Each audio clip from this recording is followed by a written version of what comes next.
Good morning everyone. Today we are looking at non-unit fractions, following on from unit fractions yesterday.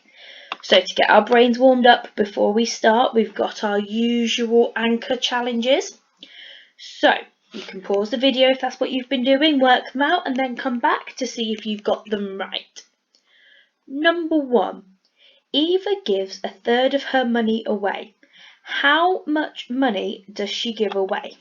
So you need to work out how many coins she's got, and it's really important that you recognise the coin. So she's got 1p, so each coin is worth 1.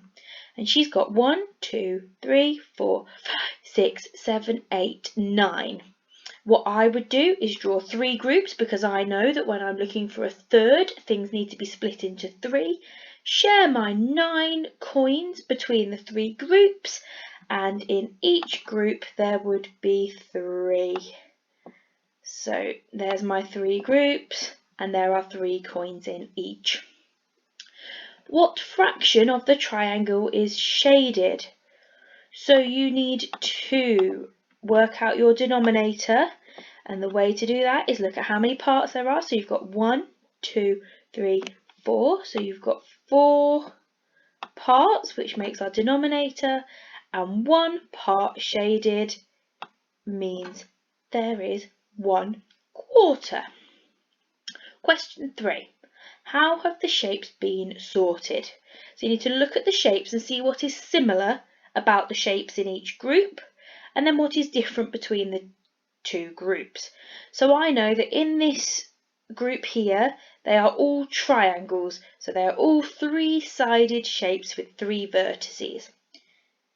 And in this group, they are all 4-sided shapes with 4 vertices.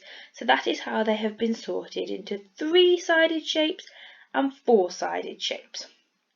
Question 4. How much money is there? Now, if you can remember when we were at school, we start with the bigger amounts on the notes and work our way down. So I've got £10. So I do 10 add 5, which is 15. I'm going to cross those out because I've used them. And remember that I've got 15. Now this is a £2 coin, so 15 add 2 is 17. Add another 2 is 19. £19. So I'm going to type this one. So we've got, that's the pounds. How many pence have we got? We've got 2 add 1, which is 3. So it's £19 and 3 pence. And today in the top corner you've got a clock. And I want you to tell me what the time is on the clock. It is showing 11:45, 11:45. Okay, so let's get started on non-unit fractions. What do you notice about these shapes?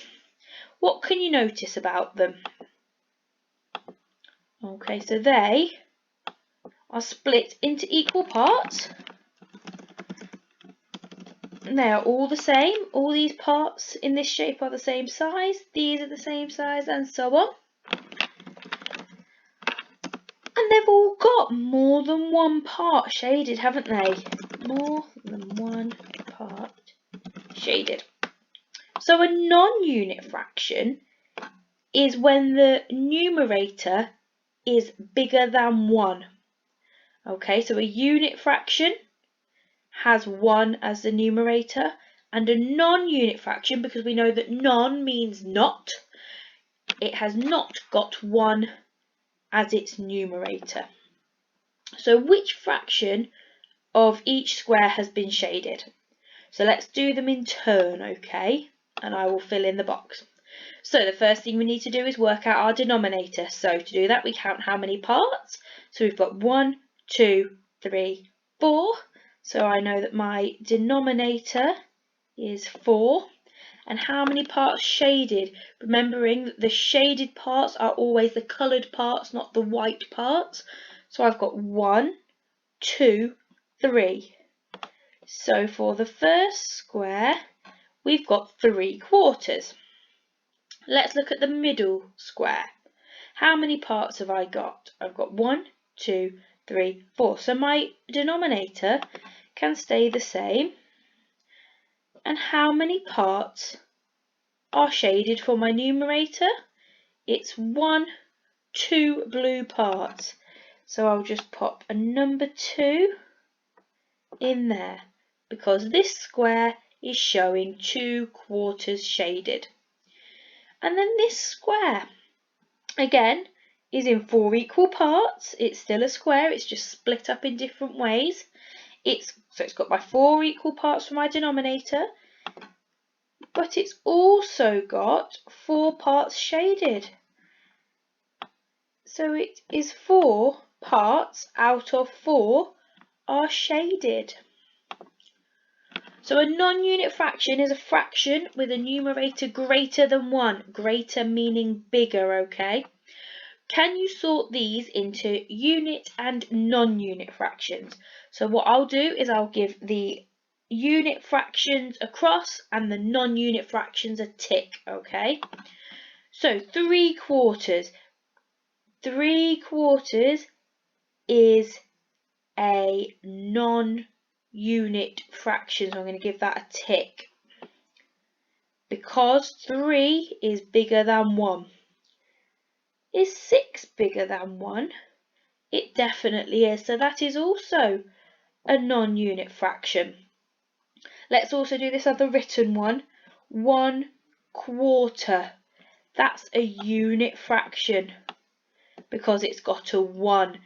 And we know that unit fractions always have a 1 as the numerator. Let's go back to the triangle. There are 1, 2, 3, 4 parts. So I'm going to write this fraction out. So there are 4 parts and 3 of them are shaded. So that is a non-unit fraction. What about the birds? There are 1, 2, 3. So my denominator is 3. And one of the birds is circled. So that is a unit fraction. What about the cakes? Oh, what about the cakes? So I've got 1, 2, 3, 4, 5. So that's my denominator. One of them is circled, so it is a unit fraction, because 1 is the numerator. Okay.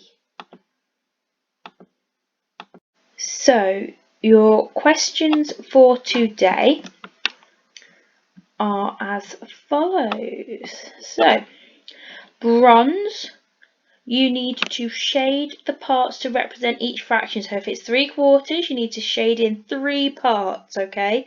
Always shade in what your numerator tells you. The same for that question. Then you need to label the parts, label the fractions, So count how many parts for your denominator, and then it's how many blue or green parts for your numerator. And then you need to sort them between non-unit and unit fractions. Silver, on the silver and gold sheet, you're doing the first 4 questions. So you've got to complete the sentences. Tell me the fractions by writing the fraction of each shape. And then you need to colour in some different non-unit fractions on the shapes. Gold, you've also got question 4 the same. And then you've got 5, 6 and 7 as well. So you need to answer all of those, okay? Filling in the boxes and talking and looking at non-unit and unit fractions. Platinum, I know your work's been tricky this week, but well done for all of you giving it a go that are. So you've got some true or false to tell me, and you need to convince me if they are unit or non-unit or whatever the fraction says, so 2/3 or 3/4. Then you've got to use the clues to find out which fraction is the odd one out, okay? So your fractions are at the bottom, and you need to match the fraction to the child, and then one will be left over, and that's your odd one out. And then you need to sort and check out these Carroll diagrams. So you need to explain any mistakes. So you need to make sure you're matching up all the boxes. So unit fractions and fractions equal to 1 whole, unit fractions and fractions less than 1 whole, and so on and so forth. But please email any questions, especially if you get stuck on platinum, okay?